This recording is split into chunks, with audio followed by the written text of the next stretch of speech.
Em 12 de janeiro de 2010, foi sentido um forte tremor de terra no Haiti. E essa foi a única notícia que apareceu na imprensa internacional. Ninguém sabia, nem poderia prever que aquele momento seria o início da maior catástrofe já vivida por esse país. O epicentro do terremoto no Haiti foi verificado na parte oriental da península de Tiburon, a cerca de 25 quilômetros da capital Porto Príncipe. Neste terremoto, 220 mil pessoas morreram, mais de 300 mil ficaram gravemente feridas, mais de 188.383 casas ficaram gravemente danificadas, 105 mil casas foram destruídas e 1,5 milhão de pessoas ficaram desabrigadas. Pois 16 anos depois é que me encontro com o livro Haiti depois do inferno, Memórias de um repórter no maior terremoto do século, da autoria do jornalista Rodrigo Alvarez, editora Globo. Jornalista destacado pela emissora de televisão na qual trabalhava para fazer a cobertura do acontecimento. O repórter, conforme lemos na contracapa, revela os dias que se seguiram ao terremoto haitiano em janeiro de 2010. Somando a apuração do trabalho jornalístico à sensibilidade de um testemunho colhido no coração da tragédia. Ele constrói um texto potente, expondo os limites da transposição do caos em linguagem. Pontuada por instantâneos de dor e espanto, por trechos da história do país e pela acelerada pulsação dos bastidores de uma complexa cobertura jornalística, Haiti depois do inferno é uma obra rara a expor a trajetória de um país marcado pela intensidade de sua própria história. Nós temos aqui um prefácio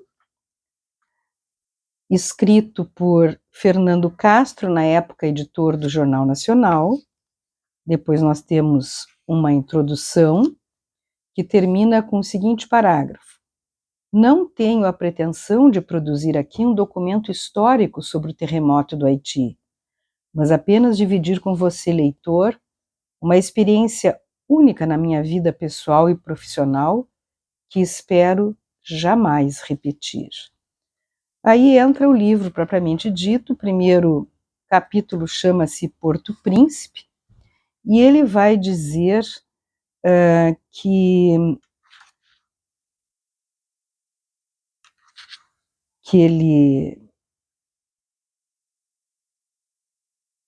ele vê ali a questão de um primeiro momento de percepção do que havia acontecido. No segundo capítulo, a Nova York, ele vai então remontar a história do Haiti. E ele vai nos dizer que tem dificuldades para se chegar no Haiti, e vai nos contar que se chega no Haiti pela República Dominicana, e que até então ele não tinha noção de que a República Dominicana era a arqui-inimiga do Haiti e vice-versa. E então ele começa a remontar na história dessa ilha, que se chamava Hispaniola, e que contém apenas esses dois países, Haiti e República Dominicana. Diz ele que quando Cristóvão Colombo chegou lá, em 1492, deu início a um processo de exterminação dos nativos e algumas décadas depois, milhões de indígenas já se restringiam a algumas centenas de sobreviventes. Que esses extintos tainos, que era como se chamavam, foram os primeiros escravos da ilha, que morreram por causa de doenças e maus tratos, e então precisaram trazer uma segunda leva de escravos, que vieram principalmente de Benim, do Congo e de Angola. Mais tarde, chegaram corsários franceses que pouco a pouco ocuparam o norte da ilha. O ouro foi acabando, os espanhóis se desinteressaram e os franceses avançaram. Aí ele diz assim: o jeito foi dividir o paraíso em duas fatias, numa espécie de Tratado de Tordesilhas caribenho. A fatia ibérica foi chamada de Santo Domingo, a fatia francesa Saint-Domingue. E ele continua narrando a história, e lá pelas tantas ele vai nos dizer o que significava a palavra Haiti, que era Terra das Montanhas Altas, e era o nome da ilha antes de Colombo chegar lá. Quando ele narra a viagem entre a capital da República Dominicana e Porto Príncipe, ele diz assim: a viagem entre as duas capitais demoraria quase 2 horas. No caminho, Lília, que é a outra repórter, foi a primeira a observar como havia rios secos naquele lugar. Fomos pouco a pouco percebendo que era uma terra toda seca, desmatada por anos e anos de extrativismo devastador, incêndios criminosos e desgoverno. Não vimos uma única floresta naquele percurso, só algumas plantações de banana e quase todas na República Dominicana.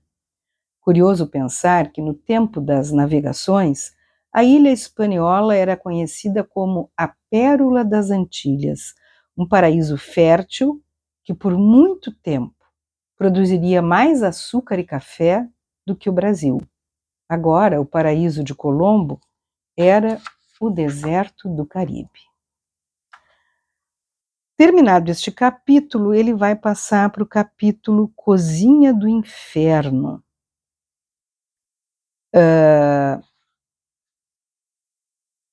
E a capital do inferno é Porto Príncipe. Vai nos falar da falta de água e vai nos descrever o horror que ele vê. É um parágrafo bem pesado, mas eu acho importante. Diz assim: você caminha mais um pouco e vê fogo. Aproxima-se e descobre que o que está queimando são os restos mortais de seres humanos. Você não quer ver, mas está ali também como observador. Precisa relatar pela televisão o horror na medida exata do horror. Não vai mostrar detalhes como os que você está vendo.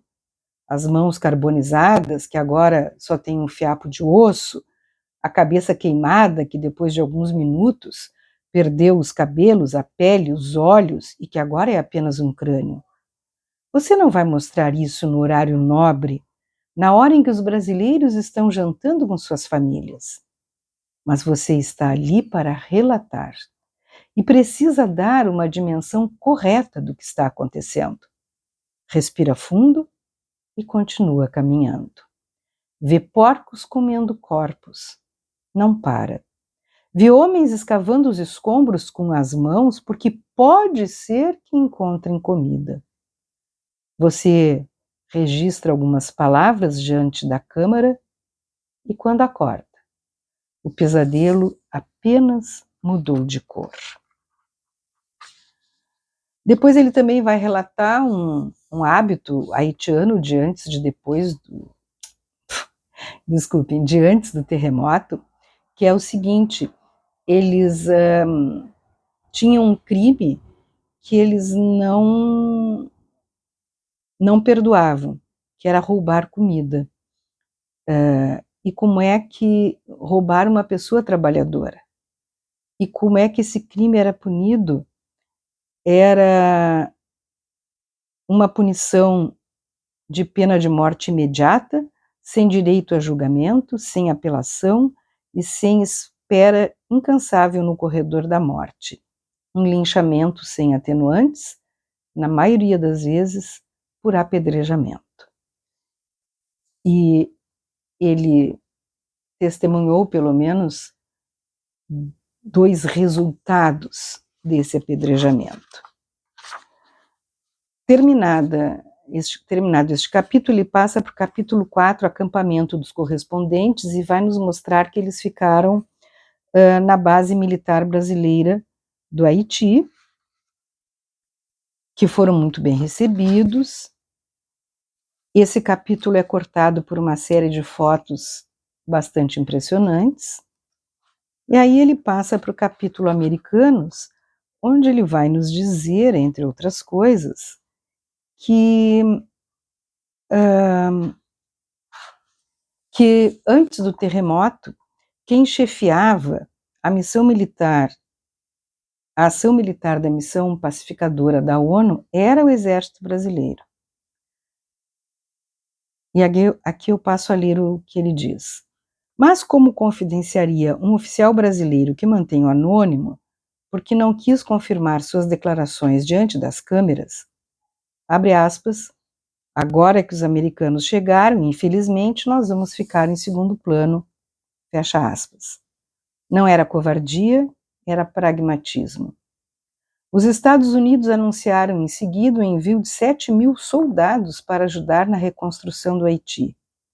O contingente brasileiro era de pouco mais de 1.300. Mais tarde, o número de americanos chegaria a 20.000. E então eles começam a fazer operações assim visíveis de marketing, deixando o Brasil em segundo plano realmente. Depois, ele vai dizer da dificuldade que eles tinham de mandar as notícias para que elas chegassem exatamente na hora do Jornal Nacional, né? E aí ele passa para o capítulo 6, Milagres, que é justamente como algumas pessoas sobreviveram, como algumas pessoas vão sendo resgatadas, encontradas, algumas histórias assim emocionantes. Capítulo 7, Estrada para Labidi, ele vai nos contar a procura que eles tiveram de como era a vida no Haiti antes do terremoto, como é que era esse Haiti que não tinha sido atingido, a parte que não tinha sido atingida, e uma viagem que eles fizeram para tentar verificar isso. E, finalmente, ele termina narrando a volta dele aos Estados Unidos, de onde ele tinha partido para essa missão. É um livro difícil, embora já bastante distante no tempo, mas é parte da nossa história.